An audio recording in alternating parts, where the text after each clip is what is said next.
Hello viewers, how are you. उम्मीद है आप सब ठीक ठाक होंगे, खैरियत से होंगे। डॉक्टर शाला व्लॉग में एक बार फिर आपका इस्तकबाल, आपका स्वागत, आपका वेलकम है।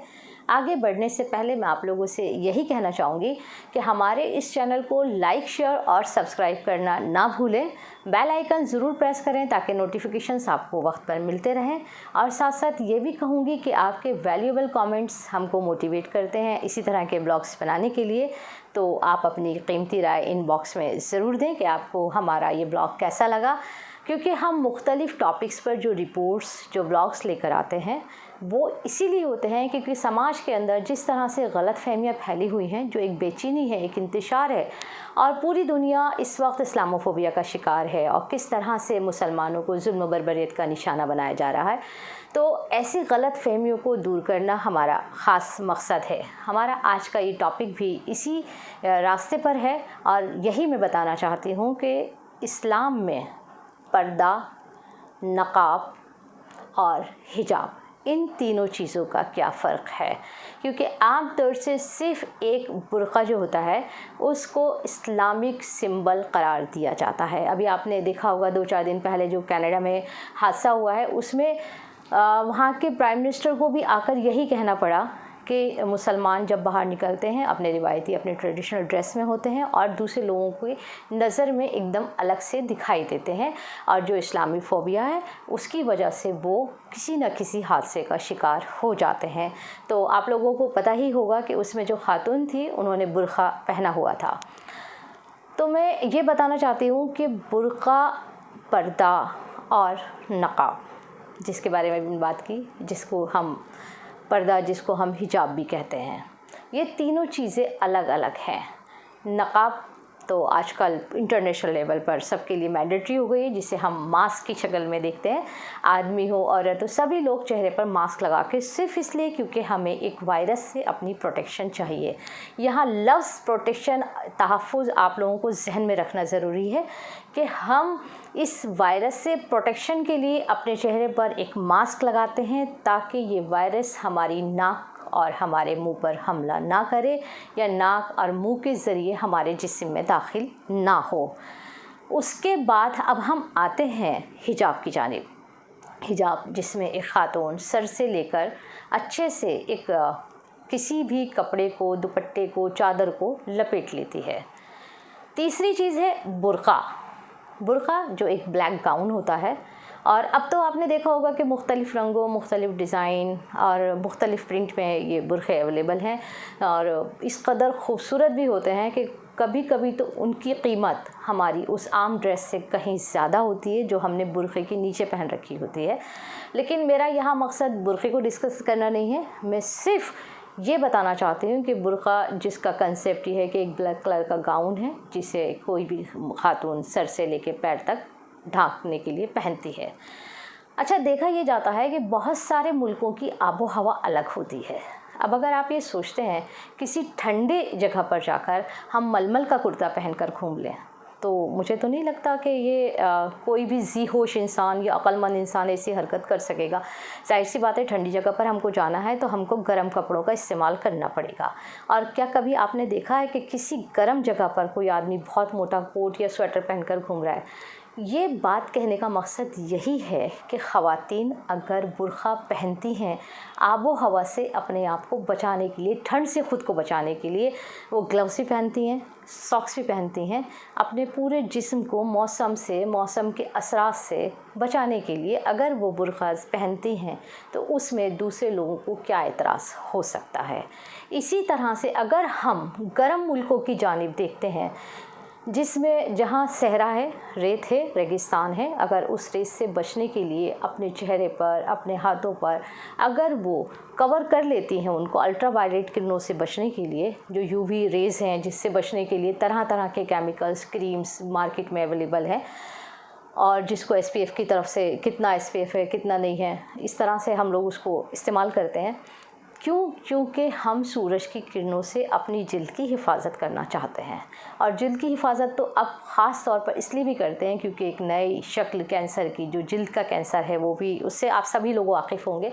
तो अगर कोई ख़ातून हिंदू हो, मुसलमान हो, सिख हो, ईसाई हो, किसी भी मज़हब की मानने वाली हो, अगर वो बुर्का ओढ़ लेती है सिर्फ़ इसलिए कि मुझे इस माहौल से, इस आबो हवा से ख़ुद को बचाना है, तो क्या इस पर पाबंदी होनी चाहिए?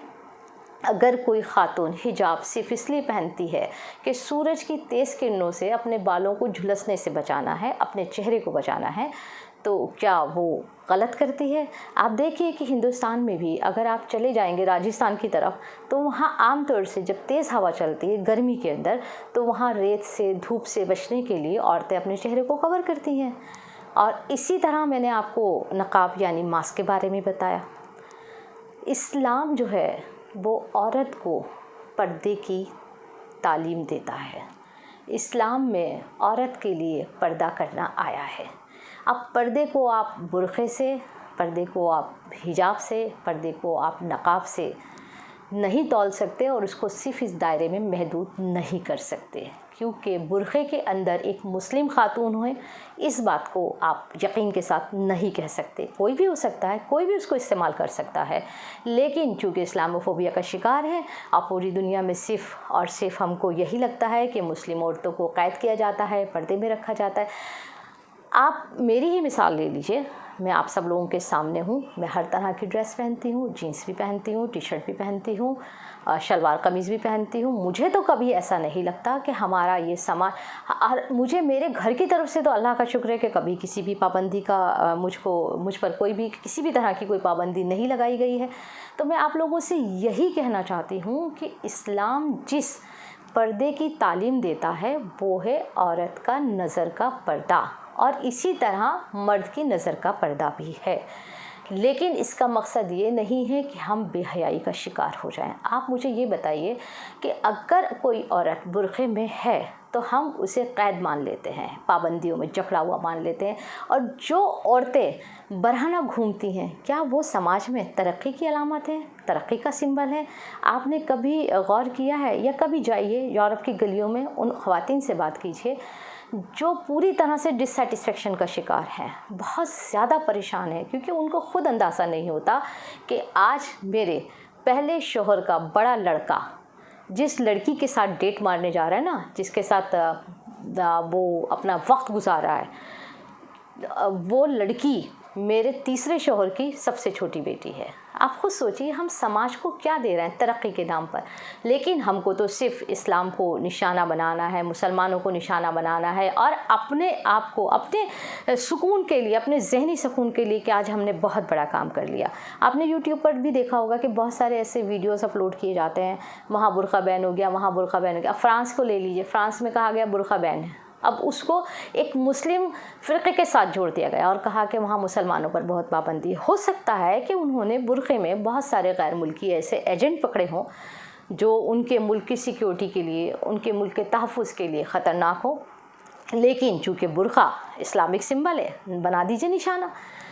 तो मैं आप लोगों से, और फिर जहाँ तक जीन्स का ताल्लुक़ है, बहुत सारी ख़वातीन, अभी कुछ दिन पहले एक ऐसे ही डिस्कशन था, उसमें मुझे भी बुलाया गया था, तो उसमें एक ख़ातून आई थी, उन्होंने कहा, और एक बड़ा पाकिस्तानी एक स्कॉलर जो हिंदुस्तान की nationality, plus so called scholar से हिंदुस्तान की नेशनलिटी ली हुई है, और वो ख़ुद को बहुत इस्लाम के ख़िलाफ़ बयान देने में हमेशा सुर्खियों में रहता है, तो उसके किसी बयान के ऊपर वो डिस्कशन था। तो एक ख़ातून ने ये बयान दिया कि जब हम जीन्स पहनते हैं तो लोग हमें बड़ी अजीब नज़रों से देखते हैं।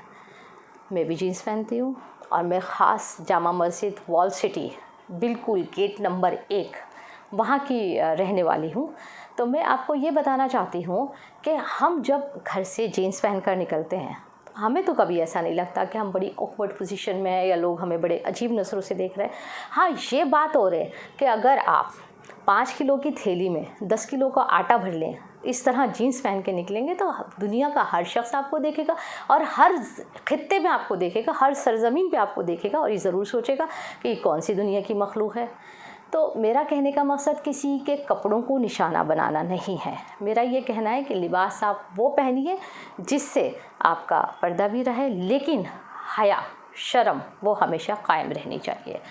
और अभी एक और शख्स है हिंदुस्तान का, एक बड़ा नाम नहाद मुस्लिम नाम, जो आजकल बहुत सुर्खियों में सिर्फ अपने ज़ाती मफाद हासिल करने के लिए, जिस तरह दूसरे लोग हैं जो इस फहरिस्त के अंदर शामिल हैं, इसलिए आजकल वो भी काफ़ी सुर्खियों और सोचते हैं कि शायद इस तरह से उनके मसाइल हल हो जाएंगे, उन पर लगे हुए इल्ज़ामात जो हैं वो टल जाएंगे। तो उन्होंने एक बयान ये दिया कि जिन मस्जिदों को नाजायज़ जगह घेर कर बनाया जाता है वहाँ नमाज़ पढ़ना जायज़ नहीं है और वहाँ नमाज़ कबूल नहीं होगी। मैं चाहूँगी कि इस पर भी मैं एक और ब्लॉग बनाऊँ और कुछ आलिमों की राय पर इस पर लेकर आऊँ, लेकिन उससे पहले मैं उस बयान पर मैं ये सोचने पे मजबूर हो गई। मुझे ऐसा लगा कि शायद इसकी जो पैदाइश का प्रोसेस है वो भी किसी नाजायज़ जगह पर ही अमल में आया होगा, तभी वो शख्स इस्लाम को इस तरह से निशाना बना रहा है और इस तरह के बयानात दे रहा है। इस्लाम मज़हब ने सबसे ज़्यादा औरत को असमत का दर्जा दिया, औरत को इज़्ज़त दी। आप उस दौर में देखिए ना, जब औरतों को ज़िंदा दफन कर दिया जाता था, औरतों को नहीं लड़कियों को पैदा होते ही ज़िंदा दफन कर दिया जाता था, और उनको इसलिए ज़िंदा दफन कर दिया जाता था क्योंकि दामादी को एक लानत समझा जाता था। इस्लाम मज़हब ने औरत को इज़्ज़त दी, वो मकाम दिया, ज़िंदा रहने का हक़ दिया। इस्लाम मज़हब ने ही औरत को सबसे पहले प्रॉपर्टी में, वालिदैन की प्रॉपर्टी में विरासत का हक़ दिया, जिसको आज दूसरे मुल्कों ने भी अडॉप्ट किया है।